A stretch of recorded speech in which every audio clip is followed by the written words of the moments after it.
Don't settle for anything less than you can be. Make your life a masterpiece. This is a series about how Sigmund Freud's ideas about the unconscious mind have been used by those in power to control the masses in an age of democracy.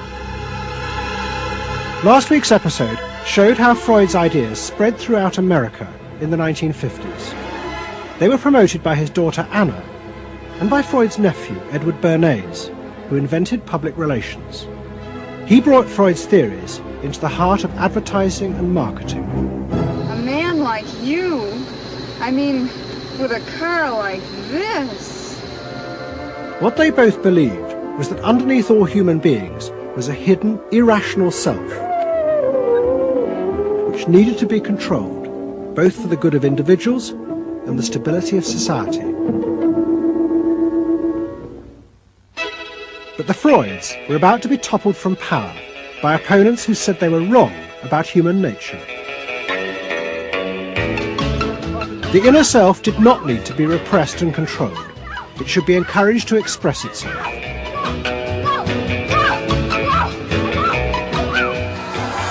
Out of this would come a new type of strong human being and a better society. But what in fact emerged from this revolution was the very opposite. An isolated, vulnerable, and above all greedy self, far more open to manipulation by both business and politics than anything that had gone before. Those in power would now control the self, not by repressing it, but by feeding its infinite desires.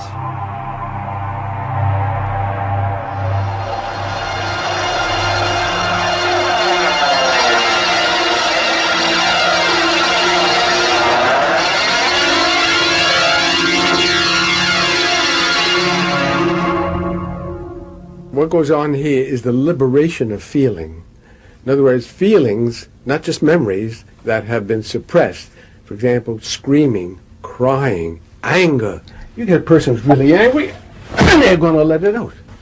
No! No! I could kill you! I'm an old man, listen, I can't get all the strength into this that young people would get if they had those feelings. That wasn't bad. In the 1950s, a small group of renegade psychoanalysts began a new form of therapy. They worked in small rooms in New York City and encouraged their patients to express their feelings openly. I want help. I do. I want help. It was a direct attack on the ideas of the Freudian psychoanalysts, who had become rich and powerful, teaching Americans how to control their feelings. In Freud's work, you see, they were afraid of the feelings. They believed that what they wanted was contained people, very proper, doing the right thing and living a proper life. That's what they wanted. But not an intense emotional life. Freud wasn't emotional himself. I mean, he's an intellect, Freud. I was an intellect too, I know, but I'm also more than that now. The leader of this group was a man hated by Freud and his family. He was called Wilhelm Reich.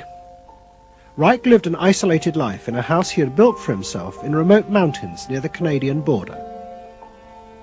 Reich originally had been a devoted disciple of Freud's in Vienna in the 1920s. But he had challenged Freud over the fundamental basis of psychoanalysis.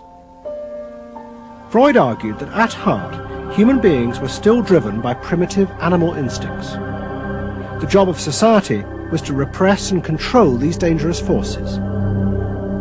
Reich believed the complete opposite. The unconscious forces inside the human mind, he said, were good. It was their repression by society that distorted them. That was what made people dangerous.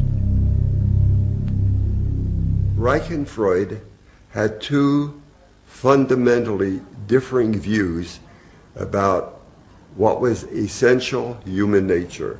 At its core, Freud saw an uncontrolled, violent, warlike, raging inferno of emotions. Reich said these things are not the way human beings are originally destined to be. They're the result of not permitting the original impulse to express itself. The underlying natural impulse, Reich argued, was the libido, sexual energy. If this were released, then human beings would flourish. But this idea brought him into direct conflict not only with Sigmund Freud, but Freud's daughter Anna, who believed that the sexual forces in humans were dangerous if not controlled. My father thought that you should liberate the libido and have freedom, and he developed a theory rather early that neurosis were due to lack of good orgasm, or any orgasm. And that was, Anna Freud, you know, was a virgin. I mean, this is very important because she never had a sexual relation with a man. And here was this man preaching that the way to health was through orgasm. And here was this woman who had been analyzed by her father because she was masturbating. So here's this woman who's opposed to sexuality, really, and here's this man who's preaching sexual freedom. I mean, there was bound to be a clash, wasn't there? The conflict came to a head at a conference in 1934 in Switzerland. Anna Freud, who had by now become the acknowledged leader of the psychoanalytic movement, forced Wilhelm Reich out. She destroyed his career. She got rid of him, very definitely. And I guess part of what I'm doing is getting rid of her. Explain. Well, I think that Anna Freud shouldn't get away with what she did, that it should be known. Maneuvering to get him kicked out of the International Psychoanalytic Association. So you're taking revenge? You might say so, right? Or wronging a right? No, righting a wrong. You better cut that one out. Isn't that called a Freudian slip? Yes, it is. Reich fled to the United States and built his home and a laboratory. His ideas became grandiose to the point of madness.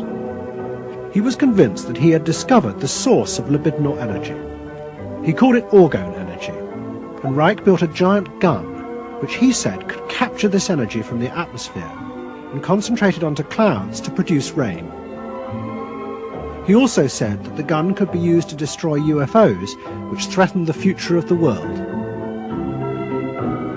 In 1956, Reich was arrested by the federal authorities for selling a device that he said used orgone energy to cure cancer. Reich was treated as a madman. He was imprisoned and all his books and papers burnt on the order of the court. A year later, Reich died in prison. To the Freudians, it seemed as if their main threat had been removed forever. But they were wrong. What the Freudians didn't realize was that their influence in American society was also about to be challenged, and in a way that would lead not only to their decline, but to the dramatic resurgence of Reich's ideas in America and throughout the capitalist world.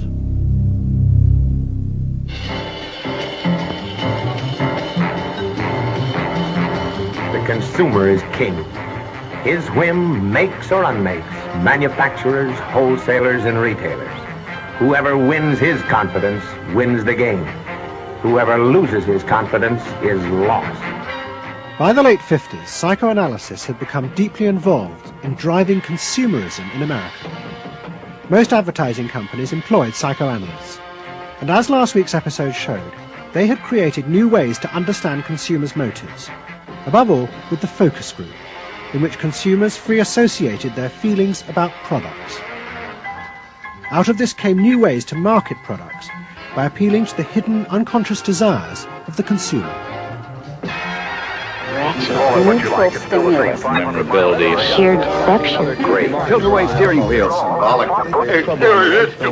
a dream thing, the mistress. something intimate is going on. But in the early 60s, a new generation emerged who attacked this.